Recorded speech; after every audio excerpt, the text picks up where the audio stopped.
This is Blackstone Joe, and you're listening to Slick Talk.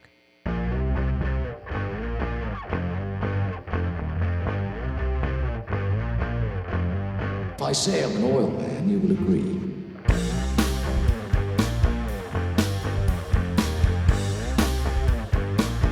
There's the stink of oil about him.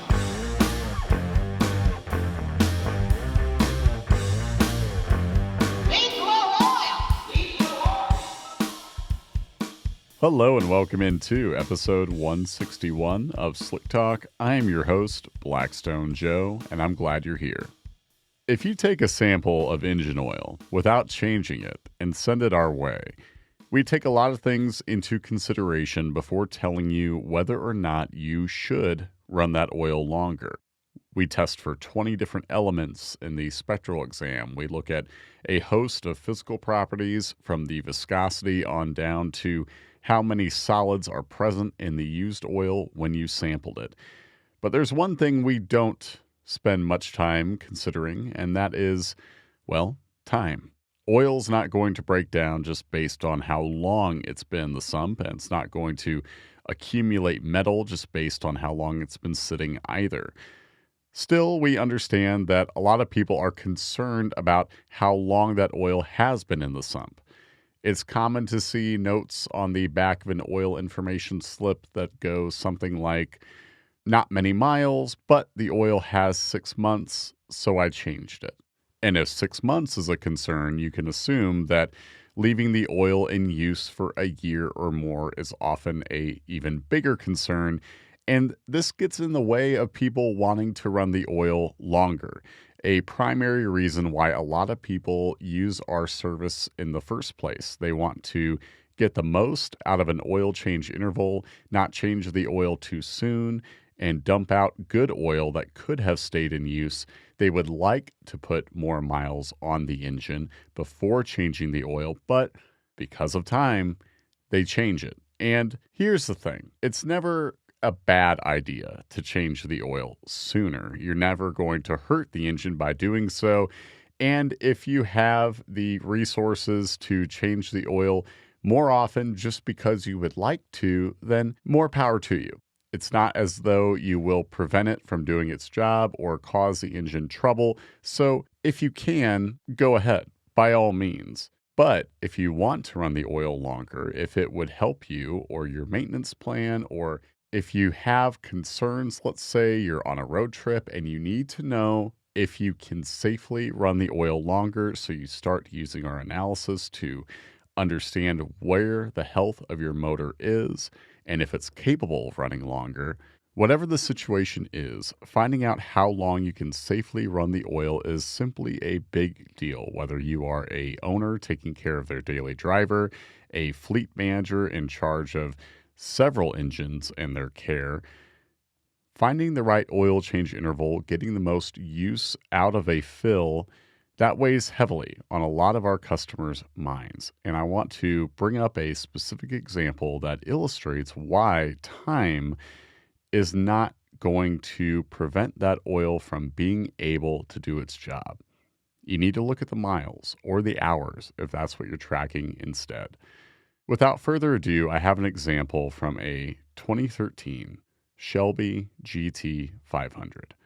This is a modern engine, and that's important mainly for the fact that older engines, the ones that had open breathers that could allow moisture buildup, well, that was more important in terms of changing the oil based on how long it had been sitting, because you didn't want moisture to accumulate and cause corrosion in the system. But modern engines that don't have open breathers, they don't deal with moisture accumulation just from the atmosphere. Water is going to build up only if there's a coolant leak in most cases. And if you don't have coolant contamination, which would call for shorter oil runs anyway, just to limit coolant buildup and all the issues it can cause. If you don't have that, then you're not going to have water. So we need to look at the things that normally occur. You're normally going to have metal buildup just due to running the oil and it picking up the accumulation that's going to be there, whether your engine is healthy or not. It's going to make metal. But metal is not going to build up without the oil doing its job of cleaning and lubricating, which doesn't occur unless the engine is running and accumulating miles. That's when metal is going to become a factor. So let's talk about the metal that was present in this sample. Now, the engine type in question was the 5.8 liter supercharged V8. And in this particular sample, which had a whopping 7 years in the sump, a figure that would terrify a good deal of owners out there. But this owner and their engine, they have great results because the only metal that was a little bit high compared to our averages was copper. And the best thing about our service is we aren't merely going to call level high. We're going to look into the context as to why that may be. And here we have the answer in a low mileage engine. This is one where it looks to be maybe the third oil change. And with that taken into consideration, you have a likely explanation for copper in the form of lingering wear-in. Now, I should also say we have additional context in the first sample from this engine. And in that first sample, we had found copper even higher. We had also found quite a bit of silicon, and those are byproducts of wear-in. Copper being from brass and bronze parts wearing in, while silicon is merely from assembly sealers and lubes that have not finished washing out yet. So this most recent sample, the one that has 7 years in the sump, that has decreases in both copper and silicon. So neither element climbed despite the oil still being in use for a much longer run in terms of time. The actual mileage on the oil is consistent with the first sample way back in 2018, yet you can still see the progress that we wanted to find as indicators of wear-in and sealer washing out. Just because that sample had been in use for 7 years, we didn't expect there to be more metal because, after all, this wasn't a longer run in terms of miles. So it's fitting that metals weren't any higher. We were expecting the progress from wear-in and sealer washing out, and there it was. Now, copper still being a bit high, it's okay. It normally is the last metal to end up in the average range, but everything else looked fantastic to begin the engine's file, and it looked even better here. We found aluminum dropping by a couple parts per million from where it started off. Iron did the same, and there wasn't any notable change in the remaining metals. So aluminum, chrome, iron, copper, lead, tin, the wear metals we look for, they all looked fantastic, improving over the course of that oil being in the sump for 7 whole years. So if you are nervous about metal merely being present over the course of a long run, and we can cross that off your list of concerns, I can't help but wonder what else might be a concern for some people out there when they are considering leaving the oil in use longer. Maybe the viscosity. Let's go there. I guess some people might be concerned that the oil will lose its viscosity and not be as thick or as thin as it needs to be in order to clean and lubricate properly. Well, this oil, at the time it was sampled, still had a viscosity comfortably in the 5W50 range. So you have a viscosity that's perfectly normal.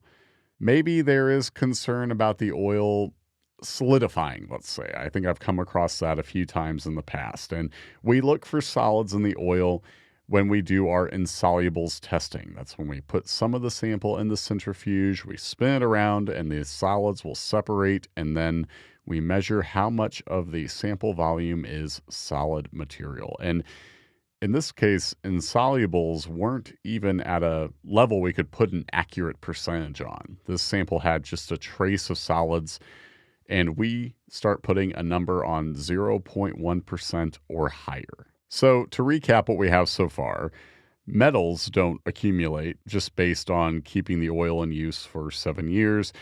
They were not any higher than in the customer's initial sample. In fact, they had all dropped.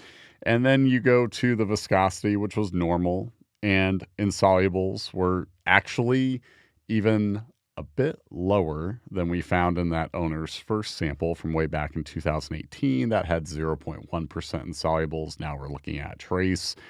And there wasn't any detectable moisture. Like I said at the top of the show, we would only really anticipate water if there was a coolant leak. And this owner, A, doesn't have a coolant leak, and B, there's no detectable water that might have been, just in the atmosphere accumulating in the crankcase. We didn't find any fuel either. Fuel can be a concern for some people. There is the assumption that it will be there just due to either the engine sitting or the oil being in use for a long run. That's not a concern either. If you have a fuel system issue, then there might be excess fuel.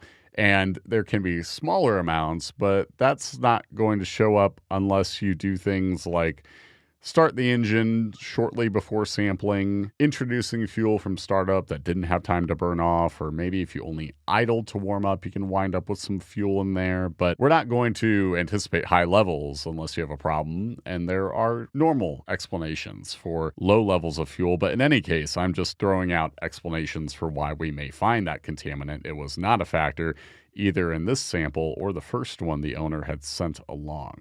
With this being the second sample from the vehicle, we're still in the early stages of building trends, but what we see so far looks fantastic.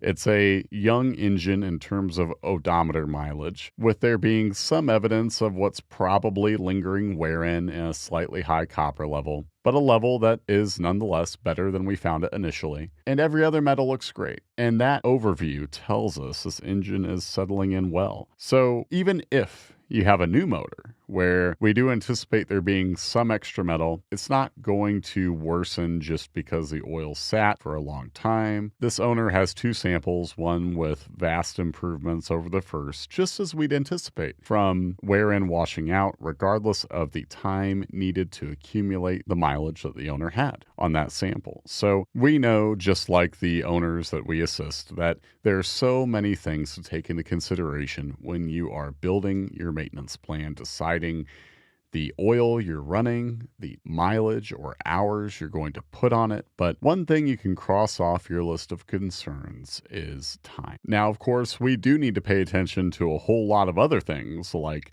how the engine is wearing, why there could be changes in wear, contaminants, the whole gamut of factors that our analysis will take into consideration. But we're there with you along for the ride, telling you where those elements come from, what problems they might point to, and what you can do next.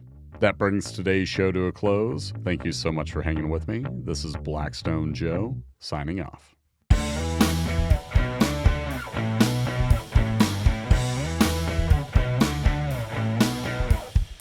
The Slick Talk podcast is powered by Blackstone Laboratories. If you're ready to start your oil analysis journey, visit blackstone-labs.com to order your free test kit.